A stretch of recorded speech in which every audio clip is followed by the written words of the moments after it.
capacitando e preparando para o mercado. Fala, corretor! Chegamos à aula 2 da nossa mentoria sobre personal branding, posicionamento de marca pessoal e comunicação assertiva. Como eu comentei no final da aula, a gente vai olhar profundamente para a nossa audiência hoje. Afinal, a gente não pode se comunicar de uma forma padrão com um rapaz de 20 anos, da mesma forma que a gente vai falar com uma senhora de 60. A gente tem que adequar nossa comunicação para que esse processo de vendas ocorra de uma forma muito mais orgânica e fluida. Beleza? Estão comigo? Então vamos lá. É fundamental que você entenda quem é seu público-alvo, para quem você está vendendo. E hoje, com o avanço das redes sociais, as plataformas digitais, Instagram, Facebook, LinkedIn, a gente tem 2 segundos de alcance qualquer informação que nós precisamos encontrar sobre o nosso interlocutor. Ou seja, chegou o nome do lead, vamos entender um pouco mais sobre ele. Qual que é o gênero, faixa de idade, o nível de instrução dele, qual a condição socioeconômica, onde ele mora. Vamos descer um degrau de profundidade nisso?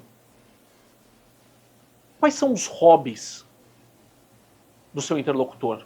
Quais são os sonhos, as metas, frustrações, bebida favorita, rede social preferida? E aqui eu vou colocar um ponto chave que eu preciso que você internalize. Nós, enquanto seres humanos, nós queremos nos conectar com similares, com pessoas parecidas com a gente. Por que vocês acham que muita gente vai fazer intercâmbio fora do país e volta sem falar a língua que foi para aprender? Porque acaba se conectando com outros brasileiros. Isso ocorre porque nós temos essa necessidade de pertencimento. Isso daí é inato nosso, é natural. Então, quanto mais você souber sobre o seu interlocutor, quanto mais você souber do que ele gosta, melhor a sua abordagem, porque você vai falar exatamente do que ele quer ouvir. Beleza? Quando a gente olha de forma mais generalizada, olhando para demandas geracionais, a gente começa também a encontrar alguns padrões que podem facilitar na hora de uma negociação.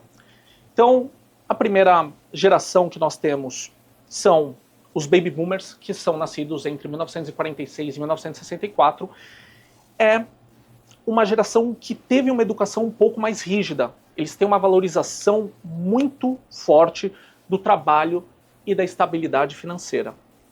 Tá?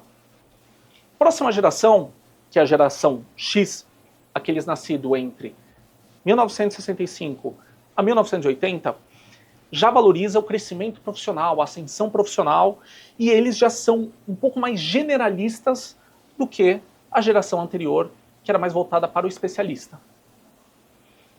Geração Y, que também é conhecida como Millennials, que são os nascidos entre 1981 a 1996, essa é a primeira geração que passou por uma transição entre o período analógico e o período digital. A gente já busca, e eu me coloco no agente porque eu sou nascido nessa faixa, né, já até denunciando a minha idade, busca justamente o equilíbrio entre vida pessoal e vida profissional. A próxima geração é a geração Z. Nascidos entre 97 e 2010, esses são os nativos digitais. Eles já nasceram dentro de um ambiente digital, tá? E há uma busca muito grande pelo propósito. Vocês percebem que essa geração quer trabalhar com algo que esteja ligado com o propósito dela. E aí nós chegamos à geração Alpha, que são aqueles nascidos a partir de 2010, que vivenciam uma hiperconectividade, ou seja, todas as interações interpessoais que eles têm ocorrem basicamente através de celulares, tablets, jogos, enfim. Todas essas ações ocorrem através dessas plataformas. E isso também foi muito aprofundado e acelerado por conta do período de pandemia. Tá? Por que eu estou falando sobre demandas geracionais até um nascido em 2010, que provavelmente não vai ter capital ainda para investir no imóvel. Se bem que a gente está vivendo uma geração de influenciadores que ganham muito dinheiro com isso. Mas de forma geral, pessoal, o que nós precisamos nos atentar é o seguinte. Dentro da compra de um apartamento, nós podemos ter aquele que de fato assina o cheque, quem é o decisor e quem é o influenciador. Vamos colocar na prática um exemplo? Imagina que você, enquanto corretor de imóveis, vai atender um casal com um filho que quer conhecer um apartamento no bairro da Vila Mariana, em São Paulo. Tá? Quando você chega, temos um pai, que é da geração X, nós temos uma mãe, que é uma millennial, e nós temos um filho, que é geração alfa. Estão me acompanhando? Perfeito. Você logo que chega, cola no ouvido do pai e começa a falar para ele: pô, aqui nós temos uma facilidade logística muito grande, a gente consegue acessar vias expressas com muita facilidade, é um bairro extremamente seguro, olha, vaga de garagem é espaçosa. Você sente que a visita ocorreu perfeitamente. Eles vão embora, falam: pô, obrigado, viu? Volto contato contigo. E o que ocorre é que você nunca mais recebe o feedback. Por que isso aconteceu? Porque o pai, nessa dinâmica, ele não é o decisor, muito menos o influenciador. Ele é apenas quem de fato vai consumar a compra do apartamento. A decisora nesse processo é a mãe. Quais são as demandas e necessidades da mãe? A mãe, ela quer estar próxima da mãe dela, ou seja, da avó da criança, justamente para auxiliá-la no cuidado da criança. Ela quer estar próxima a supermercados. E ainda temos o filho, que é um influenciador, ou seja, se ele chegou lá no prédio e não tem uma quadra poliesportiva, não tem uma piscina, não tem uma brinquedoteca, ele também pode influenciar negativamente esse processo. Ou seja, é muito importante que nós mapeemos rapidamente quem é quem nesse jogo de tabuleiro e, em entendendo, adaptemos nossa comunicação a cada um deles. Beleza? Outra forma de você entender um pouco mais sobre o seu interlocutor, e aqui a gente entra numa aula que ela é muito mais profunda do que eu estou trazendo aqui. Se você quiser se conectar um pouco mais com esse tipo de conteúdo, te sugiro me seguir no Instagram.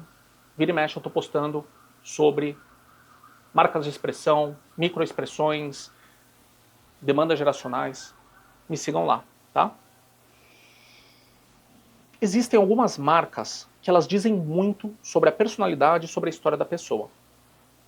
Aqui nós temos alguns exemplos, né? Essa marca na testa levemente levantada no centro, ela quer dizer que é uma pessoa que reage de forma positiva em frente às situações da vida. Então ela resolve muitos problemas conversando, é uma pessoa de trato mais leve, tá? Na sequência, nós temos aquele famoso a borla no queixo. Isso quer dizer que ela é uma pessoa teimosa, birrenta, insistente, tá? Então, traduzindo para a nossa realidade enquanto corretor de imóveis, se essa pessoa ela encanou com esse imóvel, não adianta você conduzir para outro imóvel. Ela gostou desse. Beleza? Marcas retilíneas nítidas. São aquelas marcas contínuas na testa. Isso denota uma pessoa equilibrada, que não teve rompantes de emoção ao longo da vida. Ela sempre conseguiu manter uma linearidade em frente a situações adversas. Essas marcas horizontais no nariz, que inclusive eu tenho, são marcas de uma raiva não trabalhada. Ou seja, é uma pessoa que acumulou ao longo da vida algum tipo de amargura e que está no processo de aprender a lidar com isso. E finalizando, temos aquela marquinha lateral aqui na parte superior do nariz, né, que é o músculo superciliar, que é uma pessoa que você tem um poder de influência sobre ela. Você tem essa prerrogativa. Você consegue, de certa forma, entusiasmá-la, você consegue gerar um desejo nela. Tá? Então essas pessoas elas são entusiasmadas por natureza e elas inclusive têm uma característica de vendedor. Tá? Então pessoal, aqui nós encerramos a nossa segunda aula sobre audiência. Espero que vocês tenham gostado. Qualquer dúvida que vocês tenham, comentem aqui embaixo, tá? E nós nos vemos na aula de Personal Branding. Valeu?